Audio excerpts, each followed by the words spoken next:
Nearly 24 hours after we first told you about the resignation of former NDSU cheer coach Verona Winkler, requests for interviews have gone unanswered while the number of allegations continue to rise. Our investigation into Winkler started back in August when we received a whistleblower message into our hotline claiming that Winkler coaches with emotional and verbal abuse. One cheerleader says she isn't going to allow Winkler to control her life. I'm not afraid of her. I'm not. She can't touch me. I have a great job. I have a great boyfriend. I'm living in a house. I have 2 dogs. Like, my parents are on my side. My sister's on my side. Like, nobody's on her side that I care about. And she ruined my college athletics experience. And she's ruined it for so many other people. And she deserves what's coming to her. She resigned from her position as cheer coach on November 9th after 21 years, just 2 weeks after we started requesting those interviews. Now tonight at 6, we'll hear from more former cheerleaders and their allegations against the former cheer coach. The Otter Tail County Sheriff's Office is investigating the shooting deaths of 2 people in rural Battle Lake, Minnesota. Now, deputies were called to a home just before 2:30 yesterday afternoon and discovered the bodies of a 59-year-old man and a 58-year-old woman. Investigators believe this to be a murder-suicide, and they say that there is no known threat to the public. Well, turning our attention to weather, that sun is shining bright, but summer people want to know what they can expect for their holiday travels. What do you have for us right now?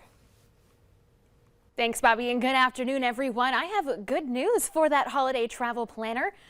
Looking like smooth sailing for the most part. There will still be a little bit of wintry weather to worry about. Wednesday, though, mostly sunny skies for most of the day. Temperatures above freezing, helping to melt some of the snow and ice we've got across the region. Then it's overnight Wednesday into Thursday morning. We're watching a little system moving through that could bring some light spotty flakes or even a little bit of mixed precipitation, and that continues into your Thanksgiving morning before clearing out relatively quickly. Overall, it's going to be light, but still got to watch out for some slick spots. Then turning mostly sunny for your Thanksgiving day. Overall, yeah, it's looking like a good day for lots of mashed potatoes and gravy.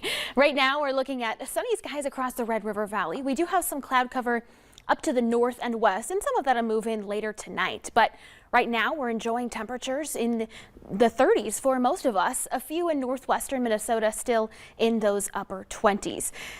Later, we'll talk more about your Thanksgiving planner and travel forecast, but here's just a little snapshot of Wednesday night when we're watching that little system start to move through. But Bobby, coming up in just a few minutes, I'll time it out, your full hour-by-hour forecast, and of course what you can expect for the next several days surrounding that holiday. Yeah, Summer, just looking at the forecast too, I think a lot of people are happy that this Thanksgiving, it's not a first alert weather day. We don't have any red to look on that 7-day calendar. Absolutely, yeah. Yeah, Summer, thank you so much. Well, Minnesota Attorney General wants to hear from you about a proposed merger which could have far-reaching impacts to healthcare across our region. Minnesota Attorney General Keith Ellison announced the next steps into the investigation and into the proposed Sanford-Fairview Health merger. Ellison wants to hear what you think, saying that public input can be submitted on the Attorney General's website or by calling an 800 number, and we have all of that information for you on our VNL News app. Well, the North Dakota lawmaker who was implicated in wrongdoing in the $1.8 million cost overrun at the Attorney General's office has now published a conflicting report. Joel Crane has more. 1720 Burlington Avenue has been a headache for much of Drew Wrigley's tenure as Attorney General. We, as you know, inherited this, so we had no reason, I didn't have any reason to suspect that, I bet the building that we're in down there that nobody wants to be in and it isn't a very good location and all these other things, I bet that building was overpaid for, or that there were things that I didn't have any reason to think that. In September, the state auditor's report found a number of issues, including that the new building has 2,600 fewer square feet than their previous office space, despite paying more on a month-to-month basis. But Representative Jason Doctor, who owns the building, thinks that's a non-issue. Their previous building was an older building, had many hallways and unusable space. So the 2,600 square feet less, they could actually still get the same people in down at the new facility as they could in the old, and pay 2,600 square feet less in rent. As for the cost of the lease, Doctor says it's fair. Unless this lease costs the taxpayers too much money, then I would have concerns. But this is well within the market rate, and they had enough in their budget to pay for it in the 2021 biennium. That the money has already been paid isn't a point of contention. They took the money out of that existing budget. Instead of it going back, it would have gone back to the state of North Dakota, because it would have been just ending fund. Instead of that, it got paid out in the final days of that biennium. As for what is disputed, the total cost of the overrun. The AG's office says $1.8 million. Doctor's report says $1.2 million. Either way, Wrigley says, Every bit that we can figure out shouldn't have been paid, we're seeking back every nickel of that. Every nickel. Doctor says he's disappointed with the auditor's report. Yeah, we want someone to be a watchdog in the auditor's office, but we also want them to be accurate and complete audits so we can have trust in the auditor's office. State Auditor Joshua Gallion says he stands by his office's findings.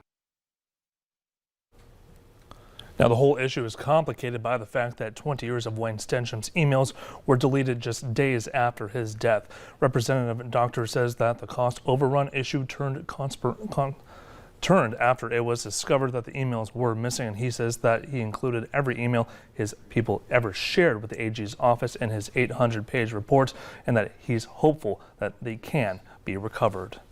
And right before Thanksgiving, some lakes and ponds across Minnesota are beginning to freeze, but a lot of ice isn't safe to walk on, and the water underneath is dangerously cold. The DNR wants to remind everyone to be extremely cautious around the water, especially kids that are home for the Thanksgiving break. Falls through the ice or into open water at this time of the year can turn tragic quickly, and each year results in serious injuries or deaths. And you should wait until there's at least 4 inches of new clear ice before walking out onto it. And other tips for staying safe around cold water and on the ice include wearing a foam life jacket, not going out alone, and checking ice thickness during the day, as conditions can change quickly.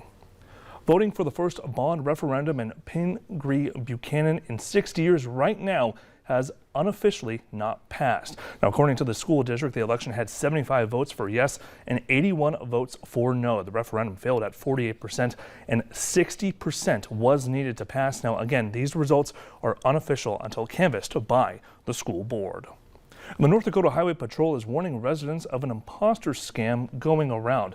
According to a Facebook post by the Highway Patrol, someone is making phone calls and sending text messages saying that they are from the North Dakota Highway Patrol and then asking for money. Now, the patrol says that they will never ask for money through a text message or phone call, and they advise people who receive such calls to not provide any personal information and hang up or trash the text message.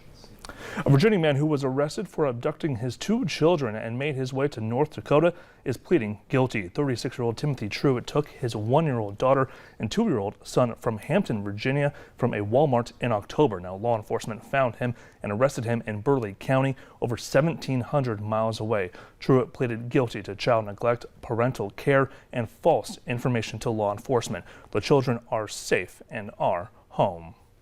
The West Fargo Police Department is just about ready to roll out a new dashboard that will give the public real-time access to crime trends, arrest data, crashes, traffic stops, and much more. Now, the dashboard has been in the works for nearly a year, and it's a collaborative effort between their criminal intelligence analysis, GIS, and communications staff. Almost all information will be public with the exception of open and active cases, and they are working on integrating the dashboard into the current police department page on the city website, with hopes of launching the dashboard sometime just next week. And in just a couple of hours, Broadway Square will be getting lit up for their tree lighting. Fargo Parks is expecting 1,500 people to be at the tree lighting event tonight.